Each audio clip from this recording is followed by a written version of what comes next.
So in my Nova video, I said I'd be going for Wriothesley, and I got him, and this guy might be one of the most fun characters in the game, and it's evident I prefer him as I've got him to level 90 with a crown and Nerve is only 80'd.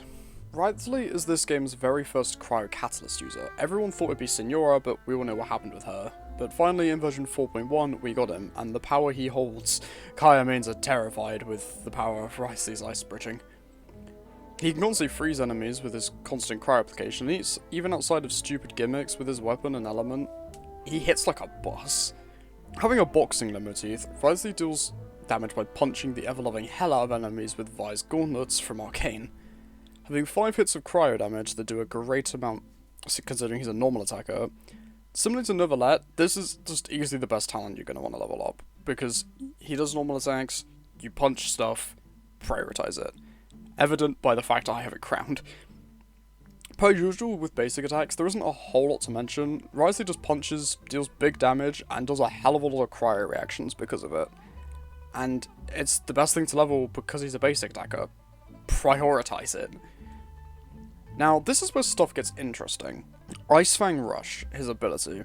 This is a self-buff to his normal attack, and it's his main use for damage, so to speak. Using this ability will put him into the chilling penalty state. He gets resistant to interruption, and he will constantly lose HP on performing normal attacks if his HP is above 50%.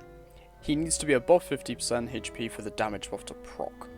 Now, I normally wait till after the elemental burst to talk about passives, but in Wriothesley's case, it's gotta be mentioned here as they both directly tie into his ability, and the first one is like the building point of his playstyle. So, his first Ascension passive. When his HP is 60% or less, Wriothesley gains the Gracious Rebuke effect, as indicated by this red effect he gets, and holy shit this buff is good, like, really good. When you use a charge attack, it becomes a new type of charge attack called Vaulting Rebuke. It never consumes stamina, it deals 50% increased damage to any target, and he will restore 30% of his max HP.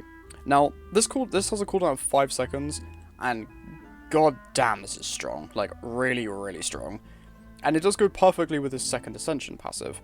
When Wriothesley's HP increases or decreases, bear in mind the charge attack increases HP, normal attacks in the chilling penalty state will just drain your HP.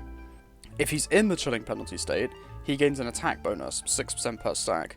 Now if you hit 5 times, get max stacks, then use a charge attack, your special charge attack will be powered up by a 30% increase to attack bonuses. Now, we aren't quite done with his ability yet, or more his passives, the first one, and this will involve me talking about something I have never spoken about before in any of my character analysis. So, that same friend who made me pull for Novelet's Catalyst also made me pull for C1 Wriothesley, so thanks again, Bridget. Yeah, Wriothesley is the first Event 5-star I have to have any constellations for. No, Tainari, you do not count. And holy shit, his C1 is massive. Now, this constellation massively changes the functionality of his buff, of the buff from his first Ascension passive. On top of the condition of dropping below 60% HP, when Wriothesley's final attack of the normal attack hits anything, he will also gain the Gracious Rebuke effect, and it lowers the cooldown from 5 seconds to 2.5 seconds, so it's halved. So you will be getting this charge attack a lot. But wait, there's more. Firstly, the damage boost is increased to 200%, so just a slight increase over the 50% of the default one. And this isn't a one-time thing. Every charge attack under the bonus of Gracious Rebuke will always have a 200% increase to the damage. Also, when the charge attack hits an opponent, chilling penalty state is increased by 4 seconds. Now, this is great alone, but when you do the math, you realise that this is great. So, let me explain why. Ice Fang Rush has a cooldown of 16 seconds, and the chilling penalty state lasts for 10 seconds. With the bonus 4 seconds that chilling penalty state gains from his C1, that gives the entire buff of Ice Fang Rush 2 seconds of downtime. This works really well in team rotations, as you can use those 2 seconds to quickly swap to somebody else, drop an ult, swap back, or you can just drop Wriothesley's ult. There is another very nice synergy that comes with this C1. You get the Gracious Rebuke effect when you use the 5th normal attack, the dive hit. This ties into his second passive perfectly, as you get a stack of the 6% attack boost anytime your HP increases or decreases. And when you're at max HP, that isn't that hard. especially with his healing capabilities of that 30% increase every time you do a charge attack.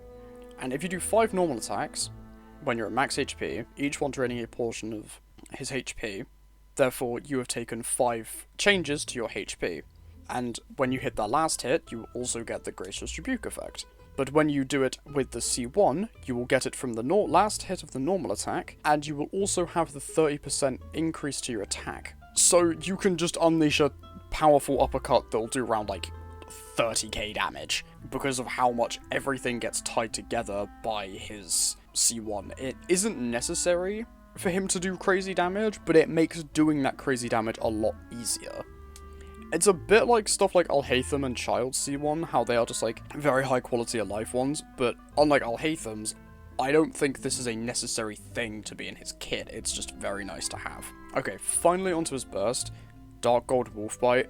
In contrast to its badass name, his burst is kinda underwhelming to me, but that's okay because his main gimmick is normal attacking.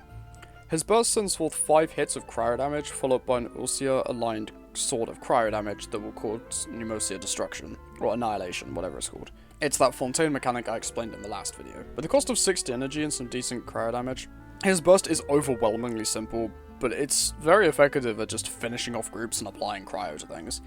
It's like a light version of Ayaka's burst in a way. Seeing as his burst is super simple, I'll just go onto his weapon and artifacts. Artifacts is easy. The Marechaussee Hunter set is just flat out his best one. The 4-piece is amazing. Same reasons as Novalet. He's a normal attacker, so he benefits from the 2-piece.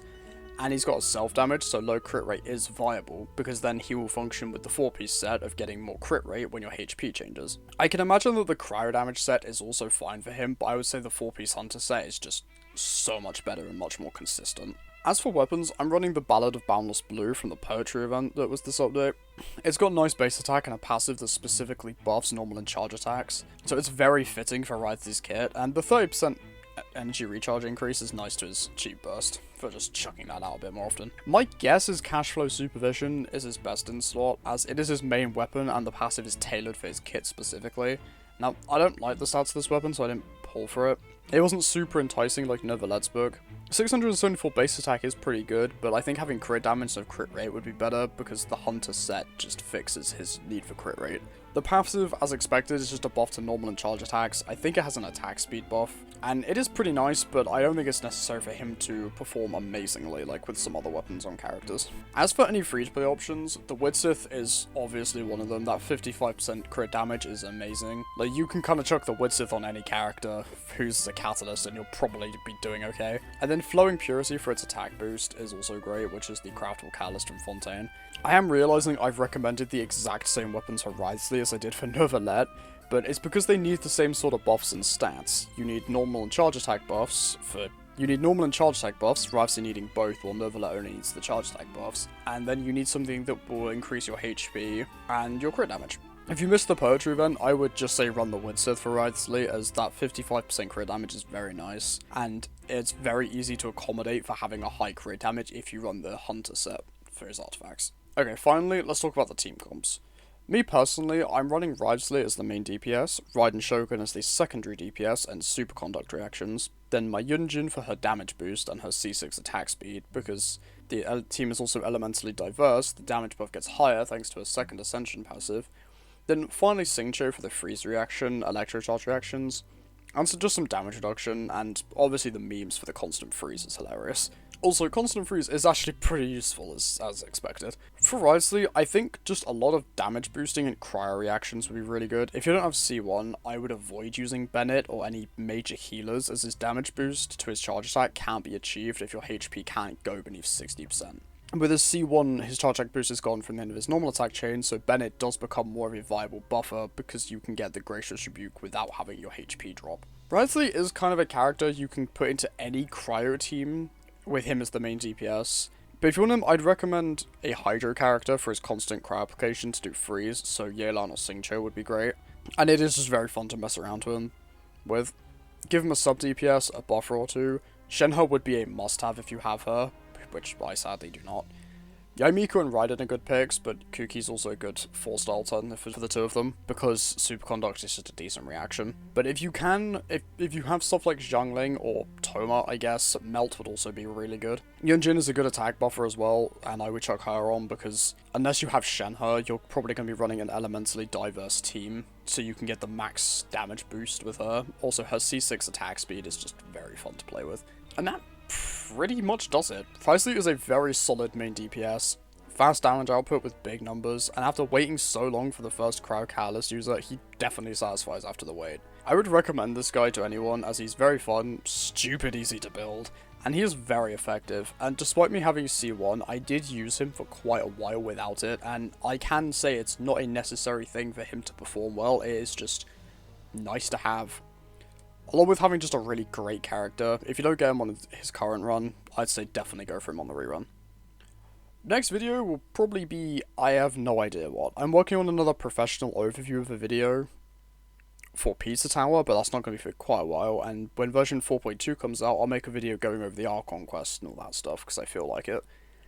I don't plan on pulling for her, but Farina does look pretty damn unique, so I might make a video on her when she releases, but we'll have to wait and see. As always, thank you for watching, and I will see you in the next video.